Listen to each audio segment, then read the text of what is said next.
Akatambi ka kinaakuuka aka Gold Vivi ne Pretty Nicole bukya trendinga naye ebyo kansooka embiziza ebbali ate tugendeko mu kisenge.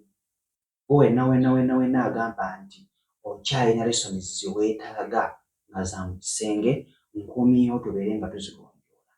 Olunaku olwaliro njagala nkuwe ka tip oyinza okubeera ng'okozesa ng'omusajja naawe omwami naawe omukyala gezaako okubeera ng'oweereza bino kubanga bikulu. Osobola okubeera nga mubikola mwenna ng'abafumbo. Waliwo eyampeereza message n'aŋŋamba nti nze kkojja simanyi kye nnyinza kukola. Ntuuse n'okugamba nti ŋŋende mbeere nga nnyenda ebbali kubanga simalangako. Njagala obeere ng'otegeera omuntu. Kakati njagala obeere ng'okozesa buno buttiipu. Akasooka, sooka omanye awantu w'oyinza okubeera nga okwata omuntu wo n'abeera ng'asumulukuka omubiri. Naye ekyo nga tonnaba kubeera ng'okirowooza, sooka oleetewo ekiboozi ekiteeka omuntu oyo mu muntu. Ogenda okubeera nga bw'otandika okubeera ng'omukwatako olwedda omubiri gw'atadde dda. Oba okitegeera ekyo mukwano gwange gwe omwami ali eyo. Kakati naawe omukyala ali eyo. Njagala obeere nga stress zonna mu budde ozigyawo obeere nga olowooza ku kintu ekyo kye mugenda okubeera nga mukola. Kuba omuntu bw'atandika okubeera ng'akukwatirira ebiboozi, obwongo bubeera bukola ki? Butereera. Bwe butereera, buli kimu kijja kubeera nga kikola kintu kitambula. Ekyokubiri, gw'omwami making sure nti nno omuntu oyo muwa akadde nga tonnaba kubeera nga okwata muti gwo kubeera ng'okola ki? Ng'ogumuyingiza. Bwe kibeera kisoboka making sure nti ye ayirisse akwetagira ekkubo.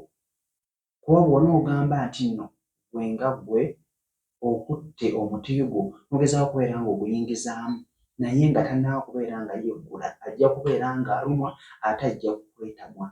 So kati ekyo bwe kibeera nga kiwedde ekyo ng'ozizza okubeera nga okiyiga, naye ekikulu kibeera kukiva ku ngeri gy'ogenda okubeera ng'okola ki? Ng'omutandika. Nti bw'onoobeera obadde omutandise bulungi nnyo, osobola okwatira omuti gw'ogwo n'obeera nga okola ki? Ng'ogumuyingiza bulungi nnyo, ajja kubeera nga wansi wajja kubeera okola ki? Nga watoba. Then ekisooka rawundi esooka eyinza okubeera nga temumaliza. Bwe mbeera mubadde mumanyi nnyo muyinza okumalira okumu.